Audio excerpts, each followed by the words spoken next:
कराड शहरात सध्या विद्यार्थ्यांच्या जेवणाचा गंभीर प्रश्न निर्माण झाला आहे. व्यावसायिक गॅस सिलेंडरचा पुरवठा अचानक बंद झाल्याने कॉलेज परिसरातील मेस चालक मोठ्या संकटात सापडले आहेत. हजारो विद्यार्थी आपल्या रोज जेवणासाठी या मेसवर अवलंबून आहेत. मात्र सिलेंडर अभावी आता मेसमध्ये चक्क चुलीवर स्वयंपाक करण्याची वेळ आली आहे. पण खरी अडचण इथे संपत नाही. शहरात जळण आणि लाकूड मिळणाऱ्या वखारी सध्या बंद आहेत.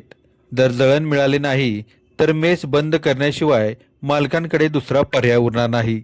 सध्या महाविद्यालयाच्या परीक्षा सुरू आहेत. अशा परिस्थितीत मेस बंद झाल्या तर विद्यार्थ्यांनी जेवायचे कुठे हा मोठा प्रश्न उपस्थित होत आहे. माझं नाव देविका गायकवाड. मी एचएम कॉलेज कराडीची सेकंड इयर बीसीएला आहे. मी स्वाद भोजनालयात गेल्या 2 वर्ष झाला मी इथे जेवत आहोत. तरी कालपासून गॅसचा तुटवडा झाल्यामुळे आम्हाला आज मेसमध्ये चुलीवरती जेवण करून दिलेलं आहे. मी आमच्या मेसचा आभार मानते आणि सरकारला विनंती करते की लवकरात लवकर ॲटलीस्ट बाहेर येणाऱ्या मुलांसाठी तरी गॅसची व्यवस्था त्यांनी करून द्यावी. प्रशासनाने तातडीने हस्तक्षेप करून व्यावसायिक सिलेंडरचा पुरवठा सुरळीत करावा, अन्यथा विद्यार्थ्यांचे हाल होतील, अशी हाक मेस मालकांनी दिली आहे. पाहुयात प्रशासन यावर काय निर्णय घेते. नमस्कार, माझे नाव सूरज दोंडेराम चव्हाण. मी गेले 10 वर्ष झालं माझा स्वाद भोजनालय हा व्यवसाय आहे.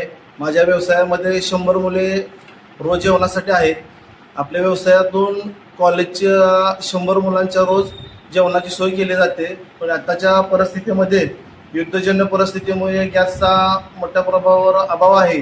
त्यामुळे गॅस मिळत नाहीत कुठेच. त्यामुळे आता मुलांच्या एक्झाम चालू आहेत, तरी मुलांना परीक्षेच्या काळामध्ये जेवणाची गैरसोय होत असल्यामुळे आपण आता त्यांच्या जेवणासाठी गॅस नसल्यामुळे चुलीवर जेवण करण्याची व्यवस्था केलेली आहे. तर आता आपण जळण आणि ते कुठून उपलब्ध करून जेवण मुलांना करून देण्यास सुरुवात केलेली आहे आजपासून. आता तरी सध्याच्या काळामध्ये जळण मिळत आहे, तरी त्याच्यातून मुलांच्या जेवणाची सोय होत आहे. तरी भविष्यात मिळेल की नाही काही सांगू शकत नाही.